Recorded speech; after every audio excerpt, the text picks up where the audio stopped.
बिस्मिल्लाहिर्रहमानिर्रहीम। अस्सलाम वालेकुम viewers, welcome to my YouTube channel Arab latest news. नई अपडेट नई इन्फॉर्मेशन के साथ आज की वीडियो में आपके सामने हाजिर है।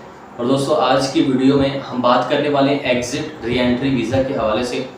बहुत सारे दोस्त सवाल पूछते हैं और जवाजात से भी एक दोस्त ने सवाल पूछा है कि क्या एग्ज़िट री एंट्री वीज़ा 1 साल के लिए निकलवाया जा सकता है या 1 साल के लिए हम छुट्टी कर सकते हैं। तो इसके जवाब में जवाजात ने बड़ा सिंपल सा जवाब दिया है कि जी हाँ, आप 1 साल के लिए एग्ज़िट री एंट्री वीज़ा निकलवा सकते हैं या 1 साल के लिए आप जो है वो छुट्टी कर सकते हैं। इसके लिए एक शर्त उन्होंने बताई है, वो शर्त मैं आपके साथ बताता हूँ कि आपका जो इकामा है वो 1 साल के लिए जिस दिन तक आपने छुट्टी करनी है, यानी कि 1 साल तक वैलिड होना ज़रूरी है। अगर आपका इकामा वैलिड नहीं है तो आपको 1 साल के लिए exit re entry visa issue नहीं हो सकता।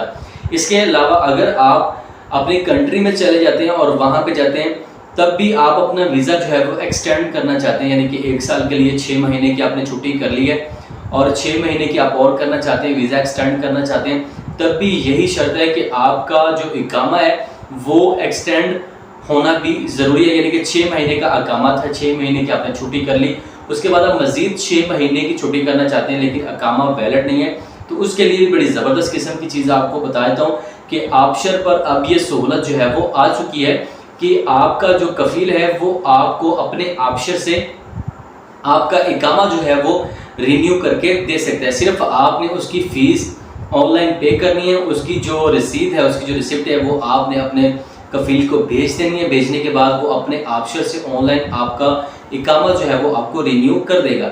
इसके अलावा खरूज ऊदा जो है, यानी कि छुट्टी का जो वीज़ा है, उसकी 2 किस्में होती हैं। सबसे पहले नंबर पे अगर आप वीज़ा निकलवाते हैं 60 दिनों का या 90 दिनों का या 120 दिनों का, इसके अलावा आप 6 महीने का भी निकलवाते हैं, तो उस पर अगर आपकी डेट ऑफ रिटर्निंग नहीं लिखी हुई, तो यानी कि दिन स्पेसिफाइड नहीं है, वहाँ पे नहीं लिखा हुआ, तो जिस डेट से आप सऊदी अरब से छुट्टी जाएंगे, आपका जो वीज़ा है वो उस दिन से अगले 60 दिनों के लिए या जितनी देर तक आपका वीज़ा है वो वैलिड होगा। इसके अलावा दूसरे नंबर पे जो कैटेगरी है वो यह है कि अगर आपके दिन वहाँ पे स्पेसिफाइड है, यानी कि आपने वीज़ा निकलवाया 40 दिन का, 1 महीने का, या आपने निकलवाया 120 दिनों का और साथ में आपकी रिटर्निंग डेट भी लिखी हुई है, तो फिर आपका वीज़ा जो स्टार्ट होगा जिस दिन से आपको इशू हुआ है, उस दिन से लेके अगले जितनी देर तक आपका वीज़ा होगा, जिस डेट को आपने वापस आना है, उस डेट तक आपका वीज़ा जो है वो काउंट होगा। इसके अलावा दोस्तों, अगला जो सवाल है, यानी कि अगर आपका एग्जिट एंट्री वीज़ा सिंगल है, यानी कि single exit re entry visa है और आप अपने मुल्क में मौजूद हैं, उसको एक्सटेंड करना चाहते हैं, तो आपको 100 रियाल फीस पे करना पड़ेगी। यानी कि exit re entry visa extend करने की फ़ीस जो है वो आपकी 100 रियाल है। इसके अलावा अगर multiple exit re entry visa है, आप अपने कंट्री में मौजूद हैं और आप उसको एक्सटेंड करना चाहते हैं अपने वीज़े को, तो आपको 200 रियाल फीस पे करना पड़ेगी।